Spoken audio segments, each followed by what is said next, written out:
ولا تموتن إلا وأنتم مسلمون. وقال تعالى في كتابه الكريم: أعوذ بالله من الشيطان الرجيم. بسم الله الرحمن الرحيم. ألف لام ميم ذلك الكتاب لا ريب فيه هدى للمتقين. Inilah kitab, tidak ada keraguan sedikit pun, petunjuk bagi orang-orang yang bertakwa. Bapak Ibu yang sangat kami muliakan, dan anak kami, anak soleh dan soleha yang kami cintai, alhamdulillah bersyukur kita kepada Allah, dan kita akan selalu bersyukur kepada Allah karena nikmat Allah selalu menyertai setiap perjalanan kita. Cuma kadang-kadang banyak orang bisa merasakan bahwa dia telah mendapatkan nikmat yang luar biasa. Nikmat mencintai Bapak Ibu perlu kita rasakan karena Allah berikan nikmat itu zahir dan batin. Ya, zahirnya kita bisa melihat, dan kita bisa melangkah, mulut kita bisa berbicara. Nah, dan batinnya Bapak Ibu rasa senang, rasa suka, rasa mencintai. Kenapa Bapak mencintai keluarganya? Karena Allah yang menanamkan rasa cinta ke Bapak Ibu. Kenapa kita cinta sekali kepada anak kita? Ya, Allah yang menanamkan itu. Makanya kalau kita betul-betul merasakan semua episode kehidupan kita ini semuanya penuh dengan nikmat, maka jangan pernah kita melupakan nikmat. Dan Allah berjanji, siapa yang ingat nikmat Allah, kemudian nikmat itu digunakan untuk taat kepada Allah, maka Allah akan tambah nikmatnya. Kalau ingin kita menambah nikmat, maka selalu bersyukur. Dan sekarang pagi ini kita katakan syukur itu di sebanyak manusia yang ada, kita dipilih oleh Allah untuk hadir di masjid ini. Kemudian kita juga berharap berdoa kepada Allah kiranya setiap detik yang kita lewati benar-benar bernilai ibadah, dan kita selalu berharap berdoa kepada Allah kiranya hidayah Allah selalu menyertai hidup kita sampai kita tinggalkan dunia ini.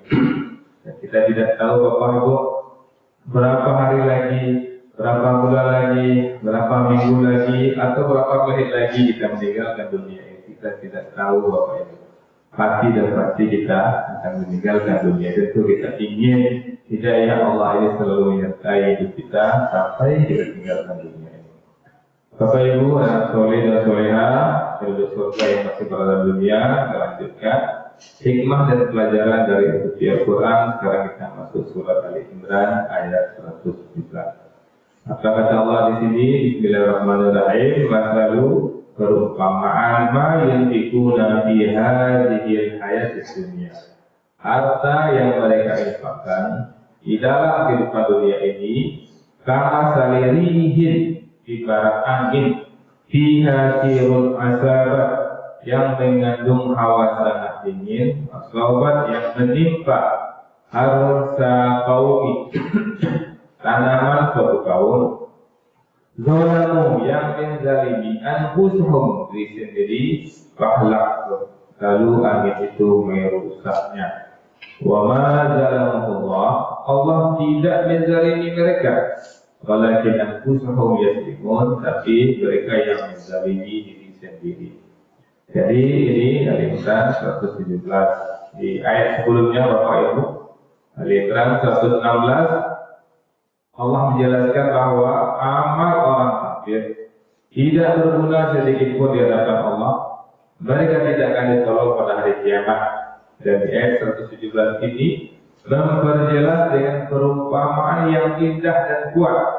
Amal mereka seperti tanaman yang hancur diterpa angin dingin, tampak subur, tapi sia-sia karena tidak disertai iman. Ini penting sekali Bapak Ibu, pastikan iman itu selalu ada dalam diri kita. Seseorang yang telah memiliki iman sesungguhnya dia telah memiliki segala-galanya. Dan kalau ketika kehilangan iman, maka sesungguhnya dia telah kehilangan segala-galanya. Hikmah apa yang bisa kita ambil Bapak Ibu? Yang pertama, amal tanpa iman tak bernilai di sisi Allah. Maka hati-hati sekali kita Bapak Ibu, kalau betapapun besar hebatnya amal kita, perbuatan kita, kalau tidak disertai iman, perbuatan yang hebat itu hanya tercatat di dunia, tidak sampai di akhirat. Seorang yang bangun sekolah, membangun jembatan, bahkan menyediakan tanah luas untuk orang bisa hidup di sana, tapi dia tidak sholat, Bapak Ibu, nak bergunung itu Bapak Ibu. Maka sehebat apapun anak kita berbakti kepada kita, membantu kita, menolong di dapur, menolong di sawah, kemudian dia mengirim setiap bulan uang kepada kita, tapi kalau dia tidak sholat, Bapak Ibu, tidak ada guna amalnya. Amalnya yang berguna di dunia ini tidak sampai di akhirat. Hati-hati kita Bapak Ibu. Jangan berbangga dengan anak berbakti, tapi kalau dia tidak sholat Bapak Ibu. Sholat itu penting, sangat penting. Maka Allah katakan suruh anakmu sholat dan sabar kamu menyuruhnya. Artinya kita tidak boleh berhenti untuk menyuruh anak kita sholat. Percuma saya yang suruhnya. Ijolaklah sholatnya doa. Makanya Allah mengatakan suruh anakmu sholat, perintahkan anakmu sholat dan sabar kamu untuk memerintahkannya. Kemudian yang kedua Bapak Ibu, amal duniawi bisa tampak besar tapi rapuh. Seperti Allah gambarkan dalam surat Al-Imran 17 ini, tanaman yang hancur terpa angin itu nampak subur, tapi sia-sia karena tidak disertai iman. Maka Bapak Ibu, seperti adanya perusahaan besar membuat kegiatan sosial di mana kita lihat, maaf, itu sunding segala macam. Tapi kalau uangnya berasal dari sumber yang tidak jelas, korupsi, riba, kebaikannya pasti tampak indah, akan disoting, akan diviralkan, tapi sejatinya tak punya akar di sisi Allah Subhanahu wa Ta'ala. Maka kita pastikan amal perbuatan kita boleh besar, boleh kecil, tapi akarnya kuat di sisi Allah, tidak bisa diombang-ambing oleh angin. Kemudian Bapak Ibu, menzalimi diri sendiri berarti menolak petunjuk Allah. Dan Allah mengatakan zalamu anfusahum, mereka menzalimi diri mereka. Sebaik apapun kita Bapak Ibu, kita bantu orang, banyak orang kita bantu, jangankan satu RT satu kampung kita bantu, tapi tidak ditandaskan dengan syariat Allah, didapatkan tidak cara yang halal.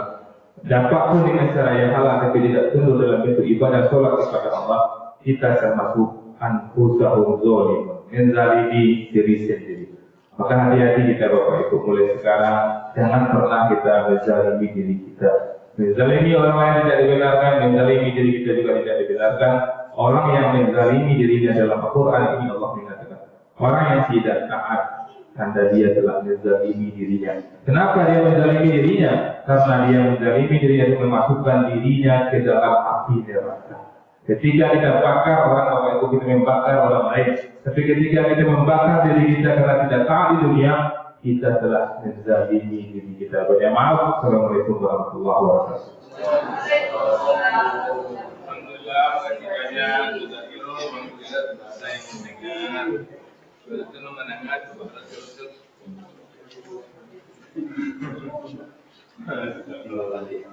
Itu membuat dia. Ini pada pembangunan. Masya Allah.